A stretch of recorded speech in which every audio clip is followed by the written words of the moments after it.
विद्यार्थी मित्रांनो, आजच्या व्हिडिओमध्ये आपण गणित भाग 1 मधील दुसरं प्रकरण वास्तव संख्या या प्रकरणातील करणी व करणीशी संबंधित असणाऱ्या इतर संकल्पनांचा अभ्यास करणार आहोत. या मागील व्हिडिओमध्ये आपण अपरिमेय संख्या नेमक्या कोणत्या असतात किंवा त्या संख्या रेषेवर कशा दाखवतात याचा अभ्यास केलेला आहे. तर आजच्या तासामध्ये आपण करणी म्हणजे काय हे अगोदर शिकणार आहोत. पहा, जर n ही नैसर्गिक संख्या असेल, पहा की जी एक नसेल म्हणजे n बरोबर नाही 1 म्हणजे 1 पेक्षा मोठी असणारी नैसर्गिक संख्या, आणि a ही धन परिमेय संख्या असेल, धन असणारी परिमेय संख्या असेल, आणि nth रूट ऑफ a म्हणजे a चे nवे मूळ ही अपरिमेय संख्या असेल.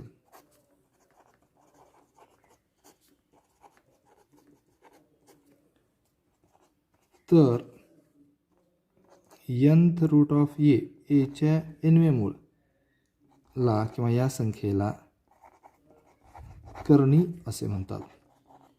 इंग्लिशमध्ये याला सर्ड्स असं म्हणतात. यामध्ये n ही करणीची कोटी आहे आणि a ला करणीस्थ असं म्हणतात, आणि या चिन्हाला करणी चिन्ह असे म्हणतात. या चिन्हाला करणी चिन्ह असे म्हणतात. आता या ठिकाणी जे nth रूट ऑफ a चे nवे मूळ ही जी संख्या आहे ती अशीही आपल्याला लिहिता येते, a चे a चा 1/n वा घात. या ठिकाणी n करणीची कोटी आहे, a करणीस्थ आहे, आणि हे जे चिन्ह आहे त्याला आपण वर्गमूळाचं चिन्ह साधारण म्हणतो. तर घनमूळ असेल तर घनमूळ, त्यामुळे हे करणी चिन्ह असं म्हणायचं याला.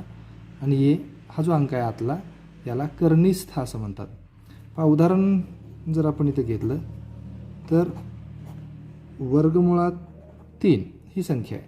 आता या ठिकाणी अंक नाही, याचा अर्थ इथं हा अंक दुसरा असतो, म्हणजे 2 हा अंक असतो, म्हणून याला आपण वर्गमूळ असं म्हणतो. येथे करणीची कोटी.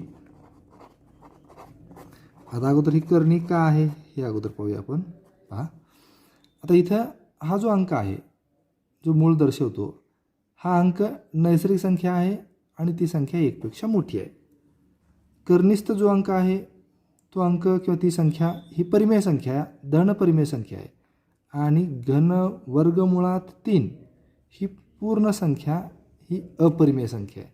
कारण ही पूर्ण वर्ग संख्या नाही, त्यामुळे तिचं वर्गमूळ आपल्याला शोधता येत नाही, किंवा काढलं तर आपण ते अखंडित आणि अनावर्ती स्वरूपामध्ये येतं, म्हणून ही अपरिमेय संख्या आहे. म्हणून ही पूर्ण संख्या ही करणीचं उदाहरण आहे.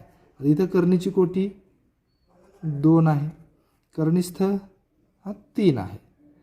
दुसरं उदाहरण आपण जर घेतलं घनमुळात 4. या ठिकाणी ही करणीस्थ म्हणजे करणी संख्या आहे, कारण 4 ही धनपरिमेय संख्या आहे. या ठिकाणी मूळ जे आहे ही नैसर्गिक संख्या आहे की जी 1 पेक्षा मोठी आहे, आणि घनमुळात 4 ही एकूण संख्या ही अपरिमेय संख्या आहे, म्हणून ही करणी आहे. येथे करणीची कोटी बरोबर, पहा कितवं मूळ आहे, तिसरं, म्हणून करणीची कोटी बरोबर 3 आहे. पुढची संकल्पना आहे सजातीय करणी. पहा,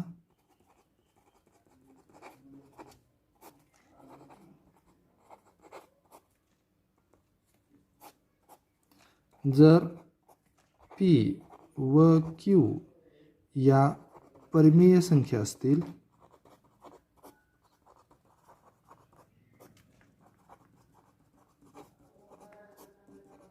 तर p वर्गमुळात a, q वर्गमुळात a यांना सजातीय करणे असं म्हणतात.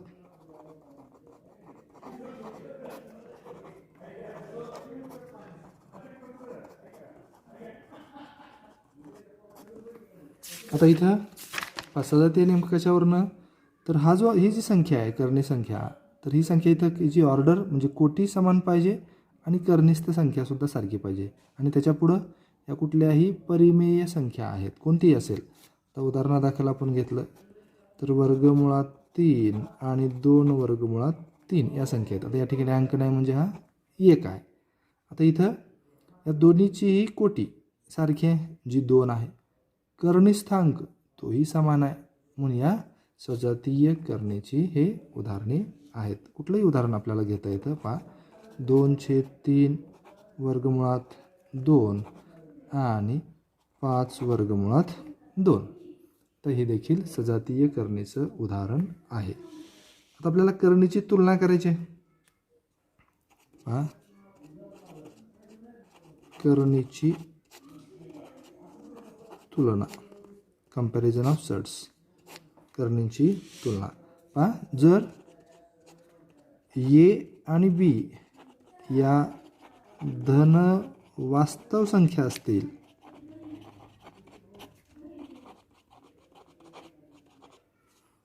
आणि ए ही बी पेक्षा लहान असेल तर एचा वर्ग हा बीच्या वर्गापेक्षा लहान असेल आणि या उलट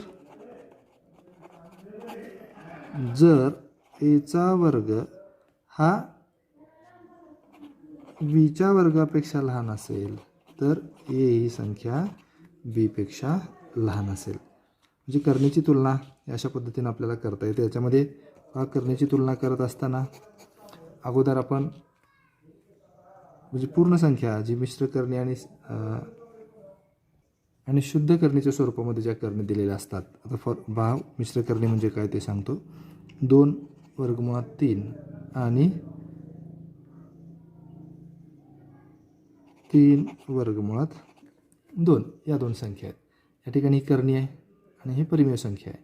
हे दोन्हीने मिळून जी संख्या तयार होते याला मिश्र करणी असं म्हणतात. ही पण करणी आहे, ही परिमेय संख्या आहे, ही मिश्र करणी आहे. आणि फक्त जिथं हे वर्गमुळात 3 ही झाली शुद्ध करणी, याला प्युअर सेट्स असं म्हणतात. आता याला 2 वर्गमुळात 3 याला आपल्याला शुद्ध करणीमध्ये रूपांतरित करता येतं. पायथा करणीची कोटी 2 आहे म्हणजे 2 आत नेत असताना 2चा वर्ग घ्यावा लागतो गुणिले 3. 2चा वर्ग 4, 4 त्रिक 12 आणि 3 वर्गमुळात 2 आहे. इथं पण कोटी 2च आहे म्हणजे आत घ्यायचा असेल याला वर्गमुळात तर याला 3चा वर्ग घ्यावा लागेल कारण 3च्या वर्गाचं वर्गमूळ 3 गुणिले 2, 3चा वर्ग 9 गुणिले 2 18.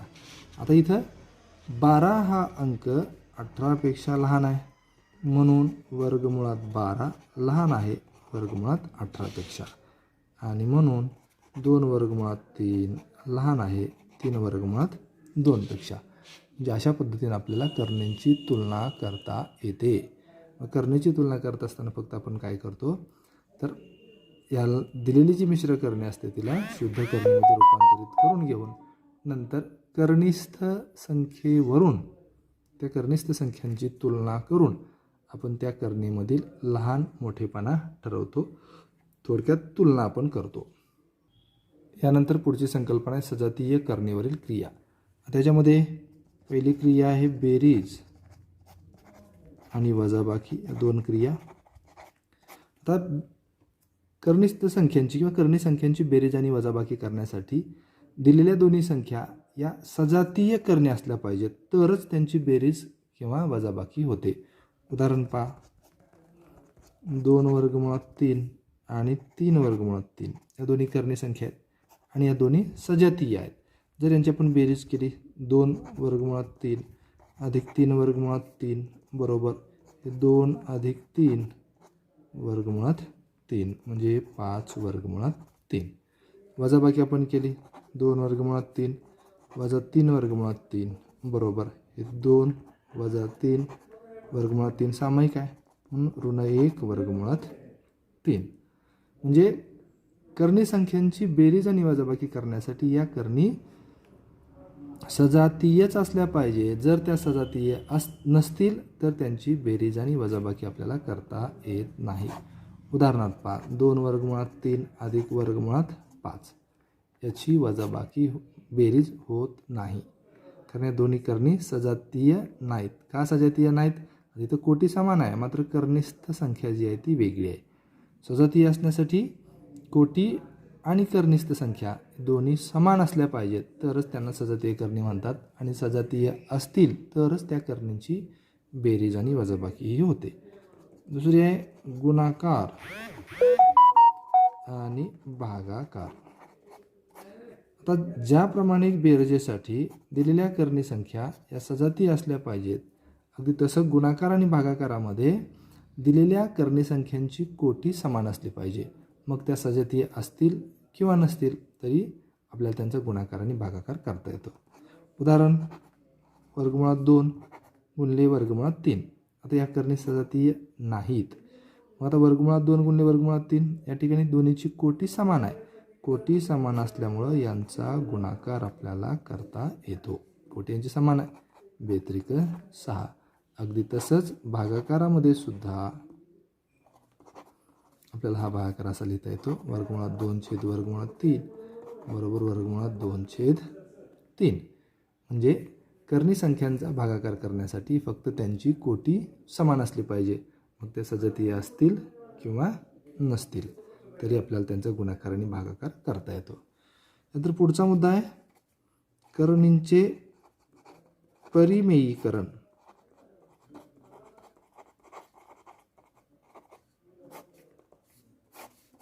पाहता हे उदाहरणावरून आपण हे समजून घेऊया. तर 2 वर्गमुळात 3 गुणिले वर्गमुळात 3. आता या ठिकाणी दोन करणी संख्यांचा गुणाकार आहे. तर 2 गुणिले 1 2 वर्गमुळात 3 गुणिले वर्गमुळात 3 3 2×6. तर दोन संख्यांचा गुणाकार ही परिमेय संख्या आहे. ज्यावेळेस दोन करणी संख्यांचा गुणाकार हे परिमेय संख्या असते त्यावेळेस त्या दोन्ही करणी संख्यांना एकमेकींचा परिमेयीकरण गुणक असं म्हणतात. ज्या संख्येला वर्गमुळात 3 गुणला असता गुणाकार इथं परिमेय संख्या येतोय, म्हणून वर्गमुळात 3 हा 2 वर्गमुळात 3चा परिमेयीकरण गुणक आहे, किंवा 2 वर्गमुळात 3 हा वर्गमुळात 3चा परिमेयीकरण गुणक आहे. दुसरं उदाहरण घेतलं आपण, वर्गमुळात 5 गुणिले वर्गमुळात 2 या दोन्हीचा गुणाकार वर्गमुळात 10 आहे. म्हणजे इथं ही संख्या परिमेय संख्या नाही, म्हणजे हे दोन्ही अंक किंवा दोन्ही संख्या एकमेकीचे परिमेयीकरण गुणक नाहीत. तर दुसरं उदाहरण घेऊन पाहूया. वर्गमुळात 2 आणि वर्गमुळात 8 दोन्ही करणी संख्या आहेत. त्या दोन्हीचा गुणाकार पहा, वर्गमुळात 16 ही पूर्ण वर्ग संख्या आहे, तिचा वर्गमूळ 4 आहे. या दोन्हीचा गुणाकार परिमेय संख्या आली, म्हणून या दोन संख्या परस्परांच्या परिमेयीकरण गुणक आहेत. आता आपण सराव संच 2.3 मधील उदाहरणं सोडवणार आहोत. पहिला प्रश्न आहे, पुढील करणींची कोटी लिहा. या ठिकाणी करणी दिलेली आहे घनमुळात 7. या ठिकाणी करणीची कोटी बरोबर 3 आहे. सोपी उदाहरणं आहेत. या ठिकाणी दिलेली करणी संख्या आहे 5 वर्गमुळात 12, म्हणजे या ठिकाणी या करणीची कोटी वर्गमूळ आहे म्हणजे इथं 2 आहे, कोटी 2. या करणी संख्येची कोटी करणी संख्या चौथ्या मुळात 100 आहे, म्हणून कोटी बरोबर 4. या ठिकाणी करणी संख्या वर्गमुळात 39 आहे, म्हणून कोटी बरोबर 2. या ठिकाणी करणी संख्या घनमुळात 18 आहे, म्हणून या करणीची कोटी बरोबर 3 आहे. सोपी उदाहरणं आहेत. पुढचा प्रश्न आहे, पुढीलपैकी कोणत्या संख्या करणी आहेत ते सकारण सांगा. यातलं पहिलं उपप्रश्न आहे घनमुळात 51. आता या ठिकाणी घनमूळ या ठिकाणी हा जो अंक आहे मुळातला किंवा 3 हा नैसर्गिक संख्या आहे जी 1 पेक्षा मोठी आहे, आणि करणीस्थ अंक हा परिमेय संख्या आहे, आणि घनमुळात 51 ही संख्या अपरिमेय संख्या आहे, म्हणून ही संख्या करणी आहे. तर घनमुळात 51 ही संख्या अपरिमेय संख्या आहे, म्हणून ही करणी आहे. आता इथं 2-3 गोष्टी आपल्याला पाहाव्या लागतात. एक मूळ जे की एकपेक्षा मोठी असणारी नैसर्गिक संख्या असली पाहिजे आणि ही आतली संख्या धनपरिमेय संख्या असली पाहिजे आणि ही एकूण संख्या ही अपरिमेय संख्या असली पाहिजे. त्यापैकी एक कारण आपण इथे लिहिलेलं आहे. यानंतर दुसरी संख्या आहे चौथ्या मुळात 16. आता 16चं जर चौथं मूळ आपण काढलं तर ते 8 येतं, ते 2 येतं. कारण 8 हा 2चा घन आहे. 8 2 16 म्हणजे 2चा चौथा घात बरोबर 16. त्या ठिकाणी 16चं चौथं मूळ ही परिमेय संख्या आहे म्हणून ही करणी नाही. येथे 16चे चौथे मूळ ही परिमेय संख्या आहे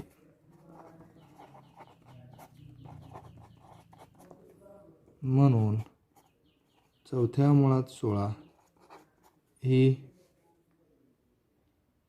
करणी नाही. यानंतर तिसरं उदाहरण आहे 5व्या मुळात 81. आता ही 5व्या मुळात 81 ही अपरिमेय संख्या आहे म्हणून ही करणी आहे. 5व्या मुळात 81 ही अपरिमेय संख्या आहे म्हणून ही करणी आहे. यानंतर चौथं उदाहरण आहे. सोपी उदाहरण आहे ती, तुम्ही सुद्धा ही अगदी सहजरित्या सोडवू शकता. वर्गमुळात 256. आता 256 हा 16चा वर्ग आहे म्हणून वर्गमुळात 256 बरोबर 16 म्हणून वर्गमुळात 256 ही परिमेय संख्या आहे.